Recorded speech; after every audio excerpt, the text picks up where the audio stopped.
Welcome to my vlog. Today is Sunday, it's family day. Inaya ko nga si Papa Al na magsimba kami today dahil hindi naman kami every Sunday nakakapagsimba. Kaya sabi ko magsimba muna kami at malapit na nga ang birthday ni Papa Al. At ayan nga, tuwang-tuwa na naman ang mga bata at nakalabas na naman sa lungga. At ayan ang aming driver, sweet lover. 9:30 na nga kami niyan umalis dito sa bahay dahil last mass na ang attendan namin na mass. Para after ng simba, diretso na kami ng SM. At para nga makagala naman ang mga bata. Pagdating nga namin dito sa simbahan, abay si Kuya Jeyo tinutupak at gusto niya pumunta na kami dun sa kabila, dun kila tita niya. Si Kuya Jeyo talaga napakainipin talaga niya. Pagdating nga namin dito sa simbahan, hindi pa nagsisimula ang mass kasi 10 AM pa ang start. Kaya ayan nga, nakakapag-video pa ako. At after nga namin nagsimba, diretso na nga kami ng SM at dito na kami magla-lunch. Ngayon lang ulit kami nakapasyal dito sa SM, ilang linggo na din. Naghahanap nga kami ng pagkakainan namin at napadaan nga kami dito sa Japanese restaurant. Gusto sana ni Ate Joycel dito kami kakain, kaso pagtingin namin ng price, hindi pala namin afford. Kaya ayan, ang bagsak sa Mang Inasal, only rice na, mura pa. Sana dadating din yung araw na kahit saan kami kakain, i-afford na namin. Yung tipong hindi na namin iisipin kung saan kami kukuha ng pambayad at natitikman na namin lahat ng gusto naming tikman na pagkain. Dahil sa ngayon nga, ito pa lang ang afford namin, kaya dito muna kami. Ang importante, nakakain kami. At dahil hindi nga nag-almusal ang mga person, ayan, gutom na gutom. Kaya tamang-tama talaga dito sa Mang Inasal dahil only rice. Gusto nga ni Kuya Jayo, Jollibee. Mukhang Jollibee kasi yan. Kaso lang super haba ng pila sa Jollibee. Kaya hindi na bumili si Papa Al sa Jollibee. Order na nga lang si Papa Al ng fries sa McDo para kay Sia. Super dami nga ng tao dito sa SM dahil Sunday kasi.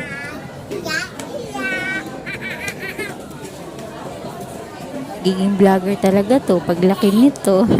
At after nga namin kumain, nag-ikot-ikot muna kami sa SM at ayan, napadaan nga kami dito sa palaruan kaya gusto ni Kuya Jayo at ni Alexia maglaro. Sasama ko nga sana si Ate Joycel kaso ayaw na niya. Syempre, malaki na siya, iba na ang gusto niya. Isang oras nga lang kami dito. 200 ang per hour dito, tapos 50 pesos para sa guardian. Bali, dalawa sila ni Kuya Jayo kaya 400 sila plus sa guardian di 450. Isang oras nga ang kinuha ko para sa kanila para sulit na sulit talaga nila kasi mahirap na baka mabitin sa 30 minutes. Gusto nga ni Alexia mag-slide. Pinaakyat ko silang dalawa ni kuya niya para mag-slide. Abay, natatakot naman. Pero sa umpisa lang talaga yan takot. Pero pag nasubukan na niya, abay paulit-ulit na yan. Sabi ko nga mag-slide nga, ayaw niya at natatakot. Gusto ay tumakyat pa ako. Kaya walang no choice ang modra nyo. Aakyat na nga at pupuntahan si Alexia at kaming dalawa ang mag-i-slide. O diba? Pati ang ina, masaya. Sabi ko nga sa kanilang dalawa, sulitin na nila yung isang oras kasi pag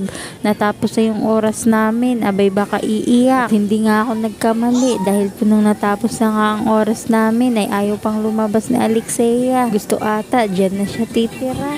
Kitang-kita naman na enjoy siya at madaming batang kalaro. At si Kuya Jeyo nga, may sariling mundo na rin at nakikipaglaro din sa ibang bata. Habang nandito nga kami sa loob, abay si Ate Joycel, inip na nakakaantay sa amin dun sa labas. At ayun nga, si Kuya Jeyo, enjoy din. Kanina, nagmamadaling umuwi yan at punta na daw kami dun kila tita niya. Pero nung nakapaglaro dito, abay nakalimutan na. Parang ayaw na ding umuwi at makipaglaro na laang siya dito.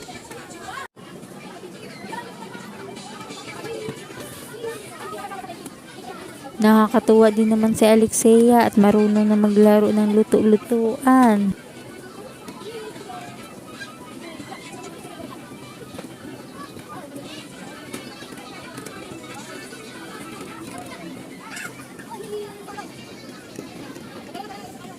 Ako nga'y napapagod na kasunod kay Alexia. Minsan nga, hinahanap ko na siya kung nasaan siya.